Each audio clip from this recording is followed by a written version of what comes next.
Hey, everybody. Welcome back to the Student Ministry Conversations podcast with your host, Russell Martin and Brent Aiken.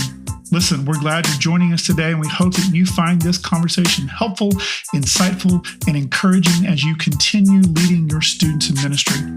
Before we hear today's conversation, I want to take a moment to remind you to go check us out on social media at Talk Student Men on Instagram, Twitter, and Facebook, and check out our website, studentministryconversations.org, with all sorts of helpful articles and posts and all the show notes there as well. Well, today we've got a great conversation coming your way, and this was a conversation that Brent interviewed with Justin Herman. So, Brent, why don't you tell us a little bit about who Justin is and what you'll be talking about today? Yeah, so this week I sit down with Justin Herman. He's one of the podcast hosts of Controlled Chaos, which is available on all the major podcast players. And then also he's been a youth pastor at a bunch of different churches like Christ Church of the Valley, Mariners Church. And then he has also been an author and a speaker with DYM and has been in many different conferences. And today we're sitting down to talk about having a healthier ministry, whether that be on the professional side or the personal side. Super excited for you guys to hear this conversation. Well, that sounds great. So without any more delay, here is Brent's conversation with Justin Herman. Hey guys, welcome back to the Student Ministry Conversations podcast. I am one of your hosts, Brent Aiken, and today we are sitting down with Justin Herman. And Justin is going to be talking about something that honestly is a really, really big deal, regardless of when and where you do youth ministry. But I think it's even added much more of a pressing need for this conversation in the past 2 years with everything else that's gone on in the world that we live in today. And that is how to have a healthy ministry. And so whether that be or more of even a healthy lifestyle. And so whether that be your personal life, ministry, everything else in between, we're excited to have him on. But that's enough on my side. Justin, open up with a little bit about yourself. Tell us where you're from, what you do currently right now. And yeah. Well, I'm Justin, and thanks for having me on. This is such an honor to be on the podcast. You've had some really great people that I know and respect very, very much. Well, I'm Justin. I'm married, 4 kids, live in Phoenix, Arizona, I guess Peoria, Arizona, right outside Phoenix. I worked in the church for probably a little over a decade in mega churches and had a blast. And I worked at one where I got famously fired from, which really, really sucked. And then from there, did a lot of consulting and podcasting. And I work in the private sector now doing construction, and which is great. And been training for Ironman, and still have the Controlled Chaos podcast, which I haven't posted in a while, but there's a rumor that it might be back soon. And that's what I do. Sweet, man. So with officially broke news here. No. Well, in all honesty, it probably is. I haven't posted anything about it. And by the time this airs, it'll be pretty close to when I'm going to be putting it out there. But I've been working for the last couple months. Health is, what a great topic. And when we were talking about topics, it's the one that I was excited about, because it's been a few years since I've worked in full-time ministry. And only in the last 8 months, maybe 9 months, do I feel like I've really gotten my head together because of how unhealthy, it was and how unhealthy I was. So not it, doing the thing, because ministry in itself is not an unhealthy thing. If it was, Jesus wouldn't have done it. So, he wasn't inviting us all into a very unhealthy system. So he didn't recruit 12 guys and say, hey, you're going to hate your lives. He said, you have to be willing to deny your father and your mother, and might walk out the door and might kill you for it. It's very different than you're going to be miserable going home, and you're going to feel like the weight of the world's on your shoulders, and you're going to feel like you're failing everyone, and then you're going to get a bad review, and then your kids are going to hate you, your wife's going to hate you because your mistress really is the church or whatever. He didn't say any of those things, but it quickly becomes that in kind of modern, American, church culture. I want to say how we do the American church, but I think just the Western church in general. But after being out of it for almost over 2 years, like I feel like the last 9 months I've gotten healthier and feel like I've gotten perspective. So when we talk about the Control Cast podcast, I've done speaking here or there. I helped out like a little bit with youth ministry here or there, but I miss it. Like I really miss it. And I think at first I missed it for the wrong reasons, of course, like as we all do. And now I think I miss it for the right reasons. So I'm really excited to start, volunteering at the church I go to now and being involved more. Christ Church of the Valley in the Peoria campus, and so I've been talking with my wife for the last couple of months about getting the Controlled Chaos podcast back up and going. I was talking on the phone with Kurt, who obviously Controlled Chaos is his brainchild, about a couple of weeks ago. And so, start of the new year, we're going to start doing new Controlled Chaos podcast episodes, which you'll have to come on and be my guest then, which I'm excited for. Definitely, dude. I'd love that.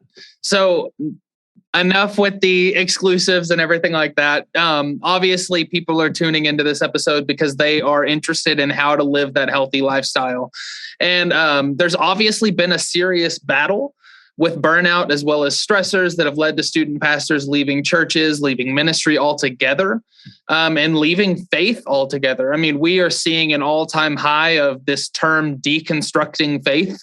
And I don't really think it's a new thing. I think it's just social media better. It has almost like a better PR program behind it. But what makes prioritizing a healthy ministry focus so important? Well, I think first of all, my heart breaks for the person who has allowed themselves, and by the way, I was that person, to let their health and leadership degrade to a point where they're feeling burned out, or they're blowing their life up because they're making bad decisions. Satan makes it really easy when you're in a lonely place of leadership to make affairs look good, or porn look good, or over drinking, heavy drinking, look good, or whatever the thing is that distracts you from what the main thing is that obviously leads to more unhealth. We put so much pressure on ourselves, and most youth pastors out there know what that feels like. You want to be the person that you thought you would be and visualize being when you got into youth ministry. You didn't get into youth ministry to make money. No one did. Not even those who are making good money in youth ministry got into youth ministry to begin with to make money. Like not a single one of them, and I know all of them, and not a single one of them did. They've just been in it for 40 years, and it kind of just worked itself out. You visualize yourself as a young person getting into youth ministry because you want to make the impact that someone made on you when you were younger. You have this burden, this calling to use your gifts that are God-given gifts to make a difference in the lives of young people who maybe are being forgotten about or whatever, marginalized, whatever. And you visualize yourself as that person who is doing those things and making an impact. Well, then, and that's beautiful. Then you get into the job and you practically have to do that. Well, what does that actually mean? Well, it means that you're taking phone calls, or maybe you're going to the hospitals, or you're just available. I mean, it really comes down to the word availability. And if you become too available, then the first thing to go out of your life is health. And we tend to put this pressure on ourselves to be what we visualized being this all-star youth pastor would be, making an impact. We create no boundaries. We create no system where we can disappoint people or let people down. We hold all the pressure on ourselves. And then when people are willing to speak up, and listen, if you're a youth pastor out there listening, raise your hand if this is you. When someone is willing to say, hey, I actually think you're burning the candle at both ends, or whatever metaphor people use, you think of you immediately put them in the category of they don't understand. Like they don't get it. They don't get what I'm dealing with. They don't get what my students are going through. My parents, like if they only knew Jimmy and Jimmy's mom, single mom, and they're eating eggs for breakfast, lunch, and dinner because they're so poor. And Jimmy needs a guy in his life. Like that's why I'm doing X, Y, Z. And maybe neglecting my own kids or my own wife or my own whatever. But if only they knew Jimmy. Well, the deal is that God knows Jimmy, and God has a plan for Jimmy. And the plan for Jimmy isn't for you to burn yourself out or become the God to Jimmy. Things do suck for people, and pastors, we don't have all the solutions. Giving ourselves the freedom in a healthy way to say, yeah, actually, I don't have all the answers. And I'm not going to figure this out. And some things are going to suck for people. That's a freedom that we rarely give ourselves. And because we rarely give it to ourselves, we will push and push and push until there's nothing left, until we run out of gas. And it's really sad because the people who love us usually are the ones who suffer the most. And we don't know it's happening until it's done. Like the only thing I would consider to be a road sign is the people that love us or who are around us or better leaders around us who pull us aside and say, hey, I feel like you're kind of burning yourself out or whatever. If we even allow ourselves to hear that, it's difficult for us to accept it or make changes around it. But by the time we've reached burnout, it's too late. Like we've missed the signs along the way. And then we find ourselves there and it's like, wait, how did I get here? Like my motives were so good. Well, yeah, some of the worst decisions you make have the best motives behind them, of course. And you do it foolishly, and you do it because you really think you're making a difference. And maybe you are, but you will only make a difference for so long until you're making no difference at all. And not everyone's willing to accept that fact. Yeah, no, I definitely agree. And so going back a little bit, you mentioned boundaries and you said like maybe no boundaries are made. What boundaries are you specifically talking about as far as like a youth pastor placing those in their structure of how they do things? Well, I mean, you got to have boundaries of your own. I've put in 3 categories. Okay. You have to have personal spiritual boundaries. You as a youth pastor have to have time that you're in the Word, connecting with God, whatever the story is. Listen to worship music, sleeping, hoping He speaks to you in a dream, which is one of my favorite things to do. Reading the Bible, doing something that has nothing to do with a lesson that you're teaching or a place that you're speaking at or a Bible study that you're leading. It's just you time. Like you have the boundary off time with God. It's completely separate from time from work of doing the work of God or of teaching God. You know what I mean? The things that are completely separate. Your own personal soul needs to be fed. I know this because I never did this, or if I did it, it was very rare. It was very difficult for me to do this, and because I didn't do it, looking with hindsight, at the youth pastor I was at 26. Now that I'm 36, I wish I would have done that more. And that's actually a regret I have. I didn't give myself enough space for that. So creating the boundary of my own personal time, creating a family boundary. And again, it's something that you hear people say, and like even people listen to this, if they're still listening, I mean, because nobody wants to hear about health. This is not a sexy, fun thing. If we were talking about like, hey, how do you connect with parents? That's a really fun thing. And it feels practical, but creating boundaries or health feels like hard work. Or you feel like you've already done it. I am healthy. Like, I am healthy. I don't need to listen to this. So in their unhealth, they go, off the cliff. So creating the space to say no to things is what I wish I would have truly learned. How many people have you heard speak about that? Being able to say no, everyone speaks about that, but very few of us implement that. But that is one of the key things to health.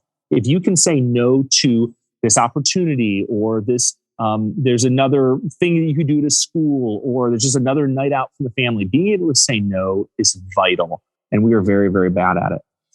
And I mean, as a married person, so I'm married. I mean, and I was single for a while when I was youth pastor. When you get married, giving your husband or your wife the permission to have that veto power to say, "Hey, no, I actually don't think this is a good idea. Like, I don't think this is good for the family. I think that we've sacrificed a bunch, and there is sacrifice in ministry." But we've sacrificed and we've hit our line, and now you need to say no to this because you speaking at this thing or being at the church one more night is not as valuable as you being here with the family tonight. And having the humility to say, you know what, you're right, honey. Yeah, I'm gonna say no to this. You're right. Even if there's money involved, even if it's like, oh, I could take this thing and make a couple $100. Well, sometimes that couple $100 isn't worth another night out a week. Or, what you're doing to serve the church, the community of, believers and whatever isn't worth what it's doing to your home life. And again, for someone who likes being on stage and speaking, or for someone who likes seeing that look in a kid's eye when the Bible comes alive and they start to get it a little bit, like someone who's addicted to that feeling, the $200 really isn't the thing that's important at all. It's whatever. Being able to have that feeling, that experience of, and which brings me to my third thing. If you can't regularly check what your motives are, then you will continuously be unhealthy. Me and my wife would regularly, and it's because we got great advice from mentors in my life, be able to regularly check what the motives are of going to do this camp, or going to speak a little bit more at a thing, or going to I'm going to do another weekend teaching, and so I need all the time to prep or whatever, or I'm going to go to this kid's function thing. What are the motives behind the things that we're saying yes to? If the motives are, well, I want to be out in front, or we really need the money, or I just, I have a gift and they have a tragedy and they need someone to fill in, whatever. But if you can't define what the motives are, and if more than just you can't agree, like, yeah, that is a good motive. Like you should do that. That's something worth saying yes to. You'll always struggle with finding health. And so, I think those three things are really good, at least starting point plumb lines of creating this boundary of personal health in your personal spiritual life, creating boundary in that someone has veto power over the things that you're saying yes to, and boundary in I'm not going to just foolishly say yes to everything all the time. Like I actually am going to take time to figure out, are the motives why I'm doing this? Are they in line with who I want to be, or who I want our family to be, or, so on and so forth. But that motives piece is key. Yeah. And I think it's funny that you say not all youth ministry, like not all youth pastors really want to have this conversation, because it's super ironic, because even though it is a conversation that people might not find as appealing, it is a conversation that's come up a lot. So I would say I've done, at the time of recording this, we are about to publish our 30th episode. And so you'll be Nice. episode, I think, 32. And so with that though, out of my first 15 shows, because Russell does half and I do half, out of my first 15 shows, I think this conversation, or this has been brought into the conversation at least 4 times out of those 15 episodes. And so I think it's something that's super pressing. I think it's something that we all, even though it might not be appealing, I think it's something that it's all in the back of our heads. Like, am I really doing this? I've heard people say that I need to do this. Or you're currently struggling through the fact, like you said, you went through a whole series of it by yourself doing this and got to that burnout phase. A lot of people don't catch it ahead of time. And so I think it's super, super important to bring stuff like this to light, because if you don't have those boundaries in place, then it is really, really easy to fall into this trap. And Absolutely. I can't remember what episode it was, but one of the hosts, or one of the guests that I had on this show, and I'll link the podcast in the show notes when I come back and look and figure out who it was. One of them said, I only do 3 nights a week of ministry related things. Whatever that may be, like my nights are limited to 3-4 tops if we don't have anything going on. But 90% of the time it's 3 nights a week that I'm away from my family. And it was like, setting that guideline, setting that priority ahead of everything else. And family needs to be one of those boundaries. And then you also mentioned the regularly checking my motives. I've brought this up a time or two as well. If you haven't read First 2 Years in Youth Ministry by Doug Fields, you have to drop what you're doing and go read that book, because it is one of those foundational guidelines of walking you through the core concepts of what you need to be doing. And he gives you top 10 youth ministry commandments, which is literally plaqued on my wall right here. And number 2 is I will regularly check my motives and evaluate my heart, which is a huge, huge deal. And the only thing that ranks above that in the top 10, and I don't know if you put these in like hierarchy order, but the only one that does rank higher than that is I will move slowly. I think that's something that we need to really take into consideration also with boundaries and everything else. Is a lot of times it's really easy to jump in, and that also leads to unhealth as well. Because sometimes we rush. We're trying to do so many things. We're trying to get so many pans on different fires. And then we get to the point where we're like, man, I haven't been home more than like a night a week in 6 months. Yeah. And like it blinks and it's gone. And the thing is especially now, I think there's a time and season for everything. And I think you would agree, like you said, when you were a single youth pastor, you have free time. You can be a lot more engaged and involved in different activities. You still need to set aside personal time. But when you became a husband, when you became a dad, that time grew. You were a lot more involved, the more family ties and the more family boundaries that you have to set. So I think that's... And you're hitting on something that's really important because, and again, the Bible speaks to this. Paul speaks to this, that, you know, when you're unmarried, you commit yourself to more ministry. I'm paraphrasing what he's saying, because you have the time to do it. Commit yourself to more ministry, because when you are married, your time, your attention is split. It's no longer just dedicated to one thing. And you know, when I was young and single, I would sleep in my office. Like I'd sleep in my office. I lived in Huntington Beach, California. I'd sleep in my office. I'd beach cruiser down to the ocean. I'd surf. I'd connect with some kids after school, surf again, come back to my room, my office, work a bunch more, and wake up and do it all again. Like I would, and that was fine with me. It was just me, and I lived. It was whatever. And when I was dating, it was a little different. And when I was married, it was a little different. And, you know, she'd come to a lot of my things. It was just me and her. She'd come to a lot of my stuff, and it was great. And then, you know, then we started having kids and things have to change. But, you know, health is change over time. And I love that we're using the word health, by the way, not balance. I think everyone, when they hear health, they think balance. Like, how do I get everything to kind of balance out? And, you know, balancing is, I mean, it's a zero-sum game. I mean, that's how you're mentally operating. Like you have a certain amount of chips on the table, and then I got to get everything in balance. So I'll take from here and I'll add to there, and take from there and add to there. But that's not reality, because something will always lose in that scenario. But when the conversation, again, is about health, that, you know, sometimes, you know, things ebb and flow, and health progressively changes over time. You know, what was healthy for me as a single person isn't healthy for me as a married guy with 4 kids.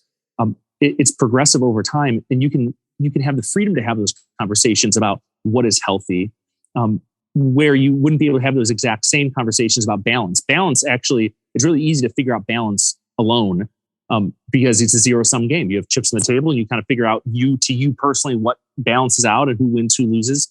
And when it's family that loses regularly in the balance game, which is easy to do because they're your family, right? You're married to them. They're going to forgive you and they love you. And so they can lose out more than the church people can, because the church people can, you know, they're kind of paying your salary, and, you know, they really need you, and, you know, whatever dumb excuse we make, which there are many dumb excuses, of course. Forgetting the health conversation is an inclusive conversation you have with other people to define what health looks like. You know, you take a fat person, for instance. I used to be really overweight. I was very, very unhealthy. Take an overweight, unhealthy person. It's not confusing to be able to say, hey, that person is unhealthy and overweight, and like they could probably make some changes. But if the conversation is this secretive balance conversation, you know, you don't include anyone in it, and it's very easy for that conversation and that thought process to go sideways and also become a very internal, selfish process. The more we pursue health instead of balance, the more inclusive the conversation becomes. And then as a result, the healthier we all become because of it. Yeah. And I think it's interesting that you said the whole balance spectrum, because in all reality, if you look at it, if you try and balance, more times than not, like you said, your family is going to lose, because in all reality, ministry is an unending weight. Like there is no limit to the amount of weight that ministry can bring, because there will always be new people. There will always be new problems. There will always be new things to minister to, or new situations that arise, or everything like that. And so you're not going to hit that spot to where it's, I'll just, like this week, I understand, like we'll take a little off ministry and put more on family. Yep. It doesn't work like that, because if you are genuinely trying to balance, like you said, you can't do it, because ministry is a never ending weight. And so you want the most sobering thing, most sobering truth. The most sobering truth is this: one, that it's unbiblical. The way you laid it out is an unbiblical way, and people think of it in this unbiblical way all the time. That the ministry is the parable of the talents. That is ministry. You are trusted with this thing for a season. Do as much as you can with it. And then there's going to come a day where it's time to take all those talents, and hopefully you've done more with it than you've done the most with it that you can. And it's time for you to take those talents and hand them to the next person. That the ministry actually doesn't need you.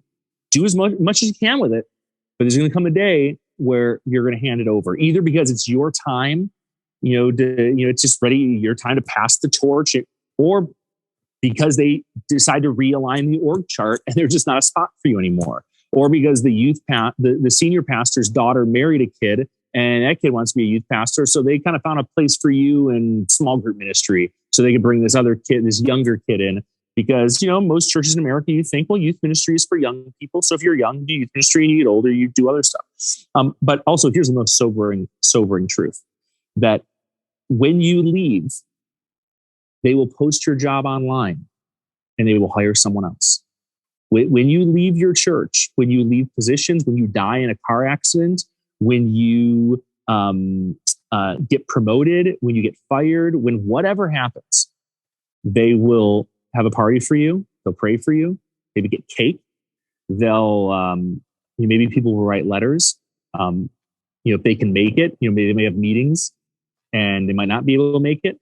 And then they will hire Slingshot Group or Vanderblumen or Marco and whatever they're doing, and they'll post a job on Church Finder or Youth Cartel, and they'll get some resumes, and then they're going to hire someone else, and they're going to put a little Instagram post together, the new youth pastor. And they're going to introduce all the kids to them, and then life's going to move on. And do you know what you're going to be stuck with if you are an a-hole who never prioritized family? You're going to be stuck with a new job somewhere, doing something, whatever. But you're going to be stuck with a family that doesn't really know you, or is kind of pissed about how it all went, or kids that are growing up kind of reluctant with the whole church thing because it always took dad away or mom away. And then you're going to have to figure that out. And that other place, honestly, they've already hired the next guy or girl. Like, they're moving on. Like, they're not coming back to you and figuring out all the problems that were created because of your unhealth. And so being able to have the humility to understand that you're going to screw up, and that you do include people in the health process, and the ownership of being able to say, hey, if things aren't healthy, like being able to have the humility to ask the questions of the right people. Hey, do you think things are going healthy? Is this healthy or not healthy? And then the ownership to say, you know what, these are the things that are unhealthy, and I'm going to make these changes, A, B, and C. Because when my time here is done, A, that's biblical, hand the talents over the next person, and B, they're going to move on. They don't have, placards in the youth rooms of the youth pastors that came before. Like, they just don't have that. Like, there's no wall of fame at these churches of the people that had these jobs and sacrificed everything so that it could grow by 10 kids, or whatever the metric is that we sacrifice everything for. But again, there's ways to do those things that are in a healthy way, that you will have longevity in doing it, and you're going to love your life and love ministry, and your family is going to love it too. That's completely obtainable. Yeah, no, without a doubt. And that was one of a couple episodes ago, I interviewed Jerry Varner. He's been in youth ministry for like 36 years or 35 years, something like that. And that was his biggest deal, is he was like, look, you got to understand that things are never going to be all on you unless you make them all on you. And if you get to the point to where it's all on you, you're not going to last very long. And so you have to build teams, and you have to build these healthy systems and healthy boundaries and healthy foundations to where you have people that are working with you. So you can step off when you need to go. You need to have people that are working alongside you that can support the program and be a part of the program, so you aren't the one person running it. And that is a huge, huge deal. I have personally gone through where I was the guy And I've gone to places to where it has been almost me entirely hands off. And I just have a great, fantastic group of volunteers that runs the entire program. And I'm just kind of there as admin and oversight. And so I think that there's a definite goal that all of us should strive for, whether you're a small church or a mega church. And that is the fact that you don't have to do it alone. And part of that spiritual ministry health is finding a team and finding leaders that will be there for the sake of your health, but also for the sake of the health of the ministry at the same time. Because if you go to those people like you were talking about just a second ago, the people that are maybe the ones that you're close enough and comfortable enough to be that bounce back to where you can say, hey, is this healthy? They need to be the ones that are also plugged into the program. Or not maybe all of them, but at least one or two, because then they know what's going on in the program, but they also know enough where they can say, hey, isn't this a little much? Or maybe they're the ones that kind of step in and check your motives on hey, I know you put that paintball trip on the calendar for next month, but we're already doing 6 other activities that are outreach related, stuff like that. That's on a Saturday. Is that okay with your wife? Is that okay with your kids? Is that okay with your whatever? You need people, like you said, to have those. Wait. Hold on. Is this a healthy conversation? Is this a healthy, are you moving in health, or are you moving in, for lack of a better word, sloth or greed or gluttony? Because sometimes we feel like we tie our success and we tie our ability to do things off of how much we get done. Absolutely. And it's a very, very damaging thing. And that kind of leads into the other side of this coin. And that's prioritizing a healthy personal life as well. We've talked about family, we've talked about everything else, but on top of that, you kind of have to take care of yourself. If you're not personally taking care of you, then you're not going to last either. And so would you consider that to be equally as important as setting up those boundaries for ministry? I remember, I forget what those things are called, the circles, and the circles overlap each other, and then you write things in the circles, and it's, it's like the 3 circles, and then, the overlap. And is it overlap. A Venn diagram? Yeah, something like that. Something like that. This is one of those things. It overlaps with everything else, because if you want to have a healthy family, if you want to have a healthy ministry, healthy career, then you have to start with the thing that you actually have the most control over, and that is the health of you. Leadership 101. You lead. Who do you lead? Well, if I don't have anybody who reports to me, then who do I actually lead? Well, I lead myself. I am in charge of me. I'm in charge of how I react to things. I'm in charge of how I develop myself. I'm in charge of how healthy or unhealthy I am.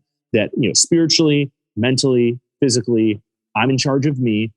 And there's no one you can point to and be like, oh, why are you so unhealthy spiritually? Oh, because they just make me, work all the time, and I never have time to do Bible stuff. Well, no, actually you do. You just prioritize other stuff, Netflix or whatever you're doing instead of that. Or why do I feel so tired and unhealthy and all the time, or fat all the time? Well, it's because I actually eat Oreos covered in Cool Whip every night, and that's what I choose to do. But all these things are cyclical. I used to be physically very unhealthy. And it wasn't till July 2020 where I just made a huge physical change, to get healthy. I weighed 280, and I just looked at myself in the mirror and I'm like, oh my God, what has happened to me? And I started running, and my goal was to lose weight, and it all went really well. And then one thing led to another, and now I'm doing Ironman. By the time this airs, I would have completed Ironman. So let's hope I actually do complete it, or this episode will not age well if I end up not completing it. But I'll be doing Ironman, and I'm excited for it. I'm super excited for it. And I never thought I would be that person. But when I started to change what my personal goals were, completely unrelated to professional stuff, what were my personal goals? What actually mattered, to me, not in an egotistical, selfish way, But, I wanted to be healthy, for my kids. I want to make sure I live long enough to see my kids have kids. That reinforces the health of your family when you're making personal choices that are also healthy. Like if your personal goal is like, I want to be a grand wizard on, World of Warcraft, which I don't even know if that's, I know nothing. I know nothing about World of Warcraft other than I know there are a lot of guys in their 20s and 30s waste their life playing it. So other than that, I know nothing else.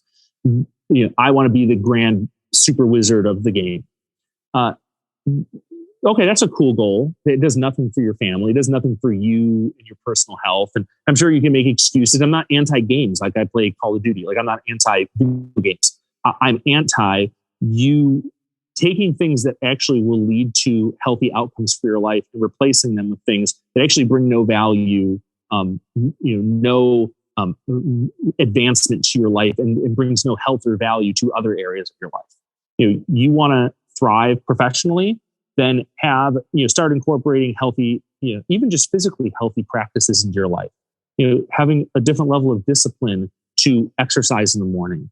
The Admiral McCraven, who was the guy who kind of developed the plan to get bin Laden, which I thought was awesome. He did a speech in University of Texas, and then it became a small book called "Make Your Bed" or something about making your bed. And he talked about that the most important thing you can do in the morning is wake up and you make your bed, because you start your day off with this small accomplishment, and then one accomplishment leads to another, and this whole thing, it's just this cascading effect. And that's healthy. Like it puts you into a healthy rhythm. But, we have a million excuses, no discipline, that we make jokes and, we, justify, but every other area of your life that may be struggling, it's very easy to make the correlation between how you are running yourself personally and the outcomes that is having on your life professionally or your family life in general.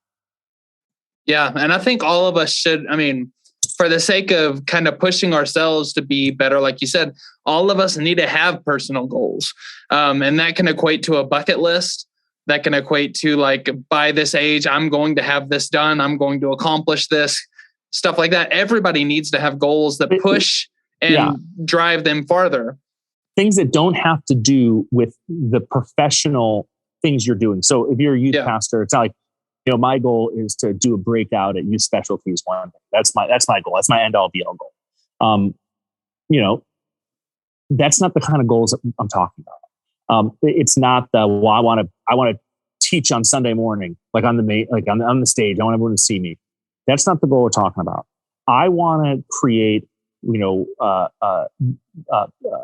money for my family unrelated to my salary. I'm going to start a side something, has nothing to do with ministry, has nothing to do with, I'm going to figure out a way to bring more money in for my family.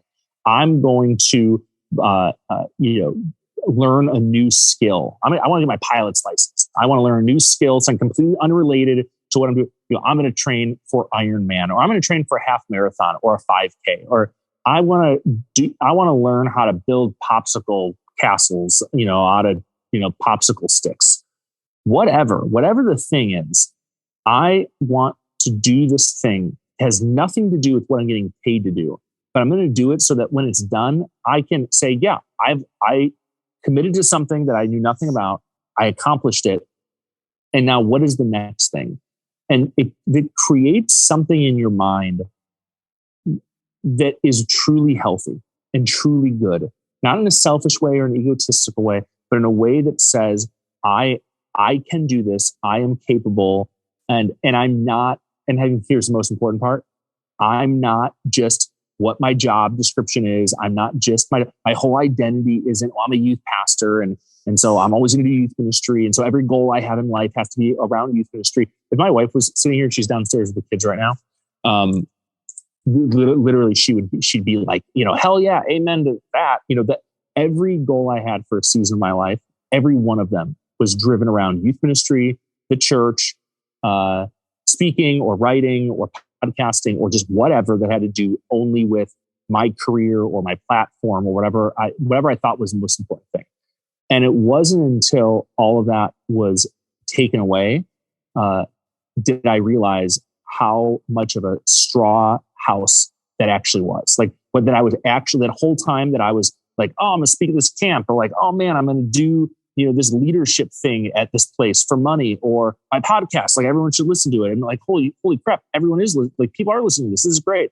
Oh man, there's a book that my name's on it. Like, this is crazy. Once it was all taken away, you realize that, holy crap, I actually built this house on the softest sand you can get. I thought it was on a rock. I thought I was building on good stuff because at the end of it, my motives was like Jesus, right? Like, people are going to, it's all about Jesus. But, it actually wasn't. And, wasn't willing to admit that.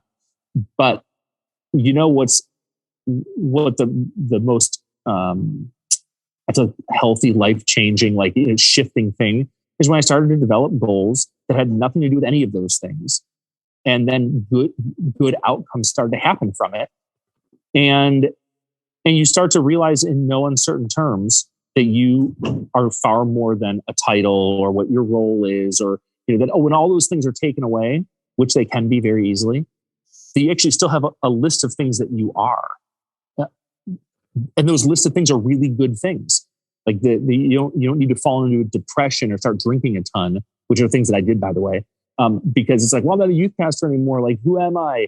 And you're like, well, I actually feel like I'm no one. I feel like I'm a fat ass that just, thought that I was just going to, be a youth pastor forever and do slip and slides. And that's who I was.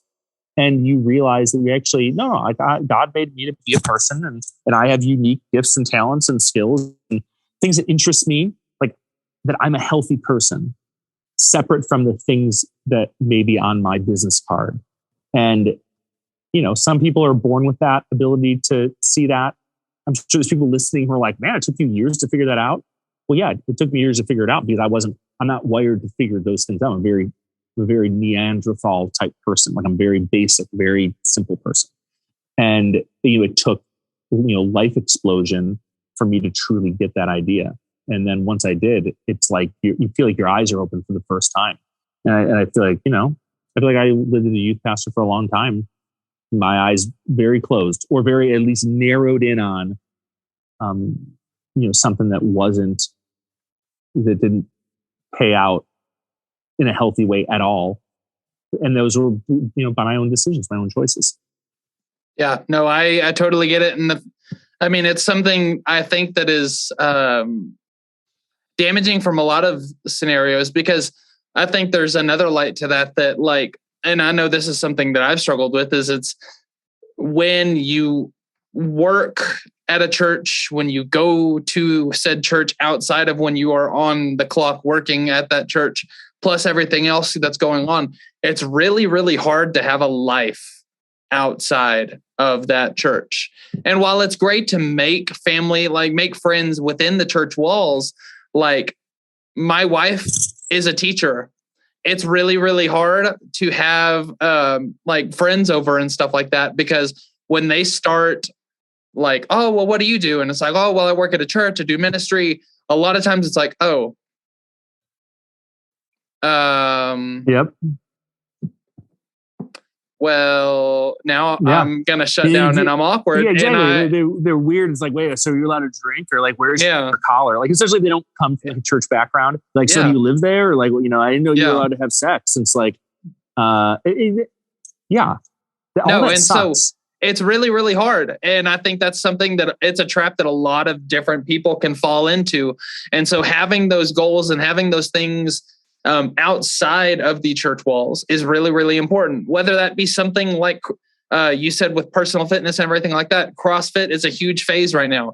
I know a lot of people where that is their community outside of the church. But CrossFit is a community that has a bunch of different people in it from all walks of life. And you're going to have that involvement with people outside of the church walls. And that's going to help promote a healthy community and healthy gathering of people in your life. But then the other thing with that is don't allow yourself to be, like you said, just that person. Yes, I do have a bucket list of things. Podcast was one of them. And I absolutely love what I'm doing. And I do have aspirations to one day maybe put out a book. But there's other things on that list that have nothing to do with student ministry. There's stuff on that list that one of the things that I really wanted to do and was my bucket list is like almost every Friday, I try to go and volunteer in my wife's class as an aide. And it's just something that I love to do. I get to teach and be around kids in a non-ministry setting. And it's really, really refreshing and encouraging to me. Granted, she teaches elementary and she teaches functional academics. So it is a very, very different spectrum than what I'm normally used to with junior high and high school students. But it is something that allows me to still do something that I love, which is teach and be around kids, but it's in a completely different element than my job. I'm not talking to elementary students about Jesus while I'm up there helping my wife in her class. And that gives just another opportunity for growth that leads to other opportunities for development. You need to find those things outside of your work to make those, to make it not all there. You can't just be that church guy. And you know what's so funny? You know what's so funny? And again, it's like, I only realized this as I've gotten older.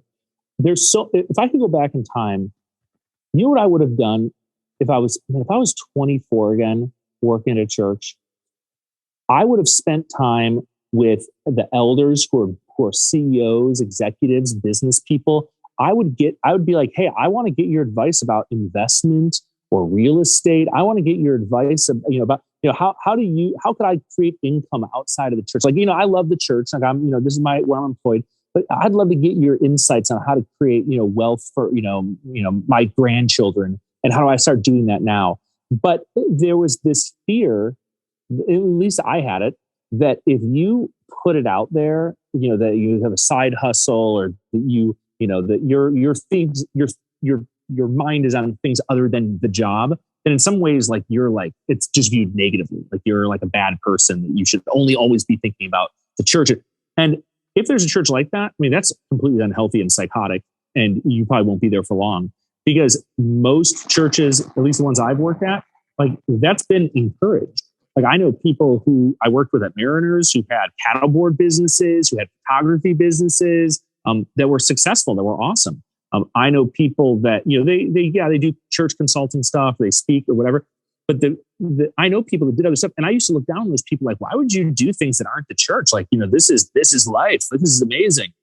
And man, do I regret that? Like I would have spent time with elders who know the things that I don't know.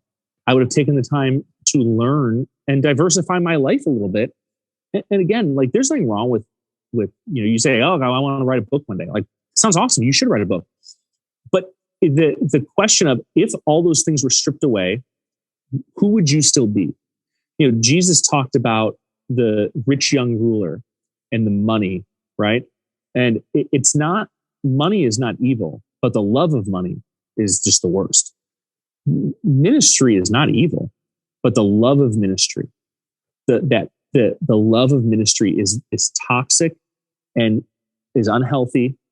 And if you look at yourself in the mirror, and only you can do this as a young youth pastor. If you look at yourself in the mirror and say, okay, if all of this was taken away, I no longer had a youth ministry and I had to go get a job at a construction company, doing whatever. Who would I still be?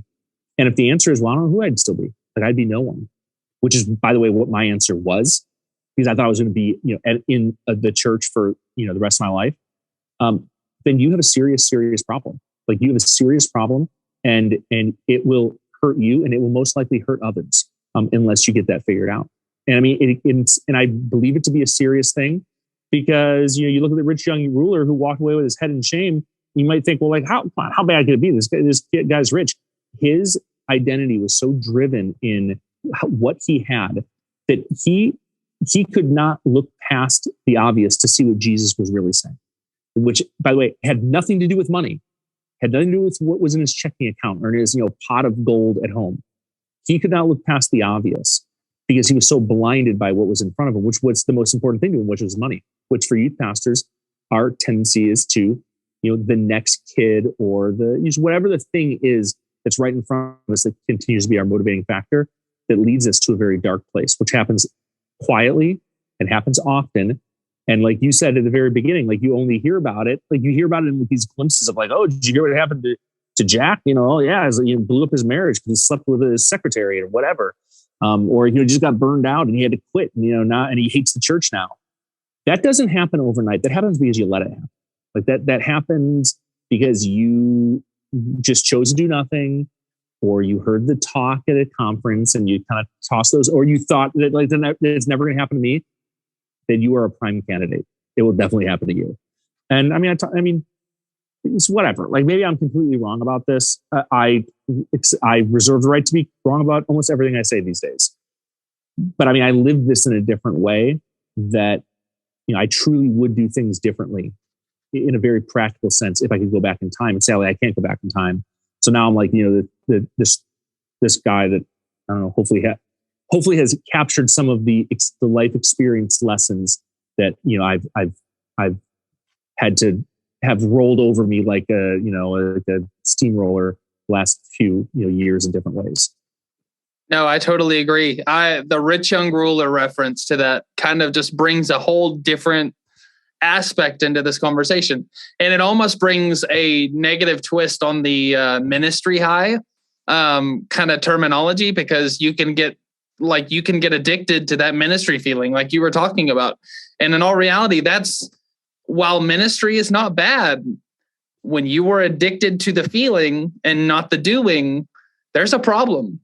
And it is super, super easy to get into that mindset to where you do ministry because you feel important, or you feel powerful because you're the person up there, you're in charge, you're making all these decisions, you're leading people to Jesus, all this stuff. And it's all in the grand scheme of things. It's like, you're nothing special. You didn't do anything. Jesus did it all. You're just kind of having the opportunity to walk people through that process. And so more than it being like something that you should be prideful and like feel powerful about, it's like,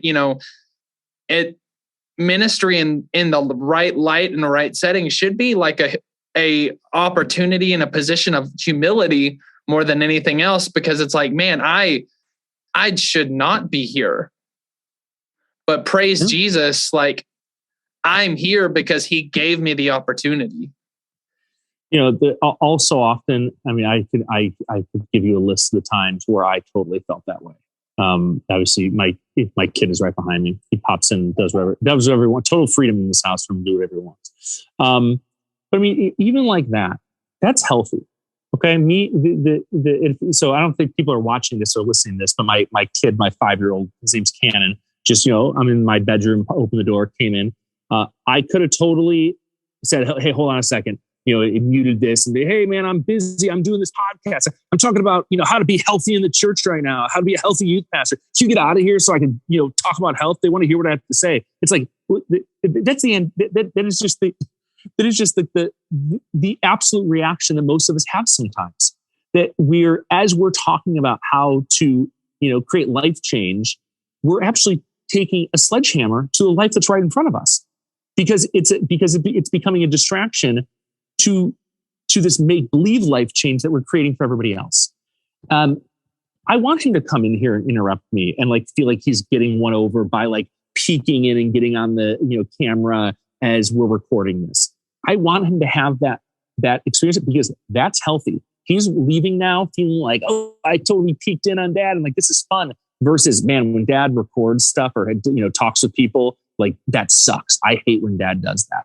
And that is at its core level, that is the definition of health. Now, I'm not saying that I have the most healthy life and everything about my life is super healthy, but that one interaction, that moment, that was completely not contrived, the way we react to things tells us how healthy or unhealthy we are.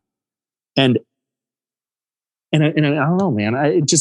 It's not something you're going to just get in a book or in a podcast and be like, the things that we've talked about. I think those things are really good tips and tricks and things we can implement to start doing it. But put all that aside, when the rubber hits the road and your kid interrupts you or your wife does or whatever, is it an inconvenience to you and to what you're trying to portray? Or is it, no, this is actually, they have the freedom to do whatever. And it actually is really important. Like if my, is it healthy or is it not healthy? And it's like you only experience it through opportunities to make healthy or unhealthy decisions. Me scolding him and saying, I'm busy, I'm doing a podcast. That would be an unhealthy response. And it would teach him, it would set an unhealthy precedent for what we're trying to do as a family and for what my goals as a father are. To scold him for interrupting, a podcast I'm doing about being healthy. I mean, the irony of that is just too much for me, of course. But, I don't know, man. It's like the tips and tricks are out there, but like you start to get, some of these things are obvious things. You start to get a feel for it, and then you make the decision, and then, life is better because of it. And then your kids love you, and your spouse doesn't, resent you. And, then, you look back on those times again, with great memories and knowing that you kept the main thing. And then eventually someone else will have your job, but you can leave knowing that you kept, your family together, and you have dignity and character and the whole thing. And it's good. Yeah. I mean, I think one of the most jaw-dropping things I've ever heard, and I don't remember where it was, but I heard in either a seminar on like personal health and ministry health or anything like that, something to that nature, talking about setting up those boundaries. One of the most terrifying and damaging things that I hope I never, ever hear in my life is my wife saying the words, "I wish I was the church." Oh, could you imagine that? I mean, oh my God. I bet my wife has said that to me at some point. I'm sure she has, but because I used to screw the whole thing up all the time. Like, yeah. Oh my gosh. I remember when I went on a date with her, but it was during like camp time or something. We were trying to get kids scholarship for camp or whatever the most important thing was. Yeah. And I was on my phone the entire time, basically, texting with with leaders and texting with whoever. And at the end of dinner, she was like, if this would have been our first date, you never would have gotten a second date. And it's like, oh, like, okay, like I'm, but not even that made like, that big of an impact, on me. It's tough. And again, this might be, you might not even want to post this episode. This might end up being the worst episode you've done, because the truth of it is you can hear about health as much as you want. You can hear about it. You can get Fields on here talking about it. You can get, Josh Griffin, who has the job that I used to have at Mariners as a junior high pastor. Could you imagine that? Like, you're done at a job, and then like, who's the next person? And it's Josh Griffin. Oh, just, the more than dodgeball guy. It's like, the youth ministry is so ridiculous. Put that aside. You can get Griff on here. You can get Matt McGill. You can get Fields. You can get, you can name whoever you want. Tom Schunis, get whoever you want from wherever. And they can talk about health for as long as they want. But the truth is, if the person listening doesn't truly want that, because they actually like the high, like they like the feeling of being needed and wanted, and then they're going to blow all this off until the person comes to the moment of decision where they're like, you know what, actually, in 30 years from now, I want my kids to love me, and I want to be able to hang out with my wife, and that she doesn't have, or he doesn't have that feeling of, oh, I wish I was the church. Then it's never going to take root. And I think that's the hardest thing about health. It's not going to take root unless the person actually wants it to.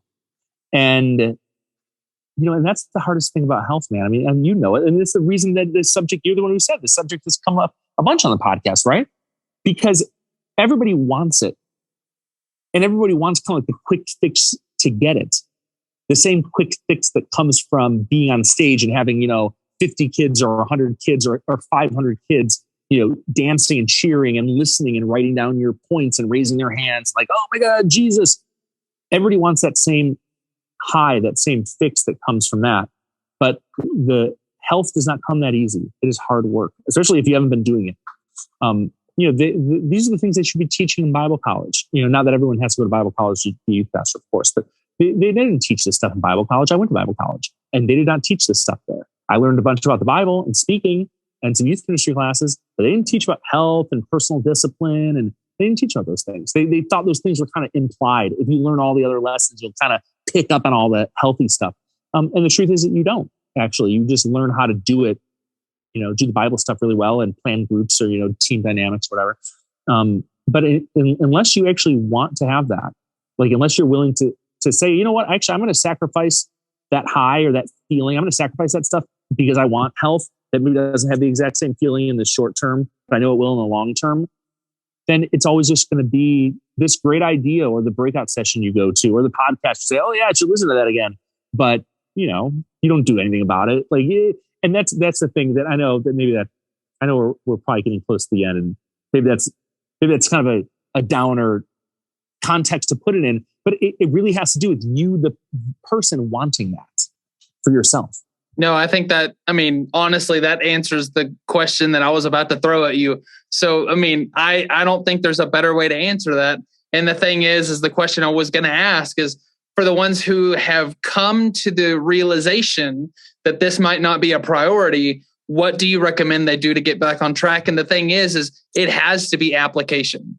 You have to implement, you have to make the decision and get ready for the hard work. Because if you don't, it's not going to happen. And I think you just laid that out beautifully.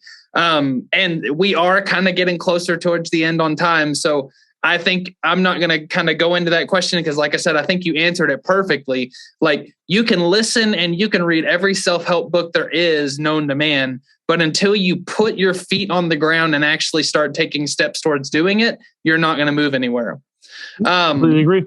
Yeah. And so outside of this conversation, do you have any, ironically, do you have any resources or anything that you would recommend people go look at for help, tips, tricks, or anything that might have personally helped you in this realization? Yeah. The first two youth ministry are good. There's a book by John Mark Comer, The Relentless Pursuit of Busy, I think, or Hurry, something like that. Let's see. The Principle of the Path. Andy Stanley wrote a book called The Principle of the Path, which is really good as far as the mindset of how did I get to this place? Like, it doesn't happen just like, oh man, like I was here and then I got here. Like, you kind of take steps in that direction slowly over time. And, your directions, not your intention, determine your destination, which is, I think, one of the most obvious and powerful lines in ever written. Your direction, not your intention, determine your destination. For me, that was really powerful. And it's I read a book called Extreme Ownership. A guy named Jocko Willink wrote it. He's not a Christian guy. He's a retired Navy SEAL. It's a leadership book. Extreme Ownership, Dichotomy of Leadership. These are two books that are very high in ownership, personal responsibility. And, those are really good. Start with Why. I like that one. Simon Sinek gives clarity around what am I doing and what am I doing and why am I actually doing it? I found that to be really, really good read. And I listen to most of my books too on Audible. So I'm an Audible guy. I hate reading. I'm very bad at it, but I like the Audible books. So there you go. No, that's great. I have definitely heard of quite a few of these, read a few, but I'm also not an avid reader. So Audible is my go-to as well. And so finally, obviously this conversation, you might think it had gone astray or stuff like that, but I think it's dead on exactly what needs to be said, because in all reality, I think this is the conversation that we have and it goes in one ear and out the other. Or we come up with all these great techniques and trainings and methods and all these things, but we never put them to work. And so that's why this conversation brings up so many times, is because it's one of those things that we don't put into action. We're really good at talking about it, but there's so many people that really, really need to just get stepping and start doing. And so fantastic conversation. Outside of everything else, how can people connect with you on social media if they want to reach out? Obviously, we'd want to get your social media handles, anything else. And then any shameless plugs, we'll obviously throw links to Controlled Chaos into the show notes, so y'all can check that out, as he is potentially looking to debut back that and get that re-going in the new year. Excited about that. I've loved Controlled Chaos for a while. And listened to quite a few of the episodes. So, thank you. How can we connect with you? Instagram's great at Hey Justin Herman. And same with Twitter, same with Facebook, same with LinkedIn. Really everywhere. Hey Justin Herman. And email me, heyjustinherman@gmail.com. I like connecting with youth pastors. I still love talking about youth ministry. I miss youth ministry for the right reasons. And maybe I'll be back in it one day. Probably will. But if I'm not, that's okay too. And I think, that's the definition of health. So we'll see. Yeah. I believe it's Paul, if I'm not mistaken, Philippians, that talks about, I found the nature of being content in all things. I don't have to be revolved in what I'm stuck in right now. I can be content in all circumstances. That's health. Absolutely. So you're totally right. Yeah.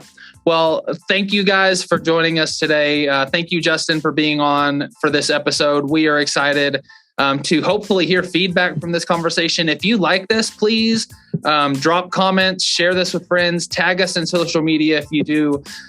We'd love to hear your thoughts and comments on this conversation. And then also, if you have anything to add to the conversation, we'd love to hear those thoughts as well. But until next time, we will see you guys later. Y'all have a great week. Well, Brent, you always bring us great conversations, and this one did not disappoint as well. Hey, if you are listening to this, I hope you enjoyed this, that you found something you can use, that you were inspired, you were encouraged as you continue to pour into lives of your students.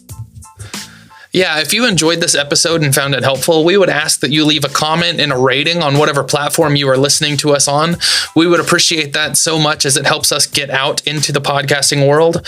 Also, maybe you know someone who would benefit from this conversation. Take a moment, tag them, share this with them on social media, but then also tag us at Talk Student Men on Instagram, Twitter, and Facebook. You can also now support us financially. You can support the podcast monthly by just a donation, or you can purchase our merchandise on our website, studentministryconversations.org, and all of the proceeds from that go back into the podcast, which we are excited about pushing this podcast to make it bigger and better. Now, Russell, you have next week's episode. What do we have in store for the podcast next week? Guys, let me tell you, next week, you're going to hear a conversation that I had with Dr. Walt Mueller. And he is the head of the Center for Parent and Youth Understanding.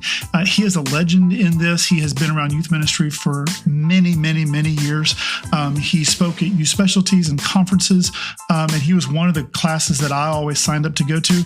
So to get to sit down in front of a computer screen with him on the other side and to glean his wisdom was really one of the highlights that I've had doing this podcast. And so we talk about how parents and youth leaders can work together in bringing up the students. And we've had some conversations similar to this, but he just brings his perspective and some research, and he tells us some things that he is looking out for and as he sees trends in youth ministry and youth culture.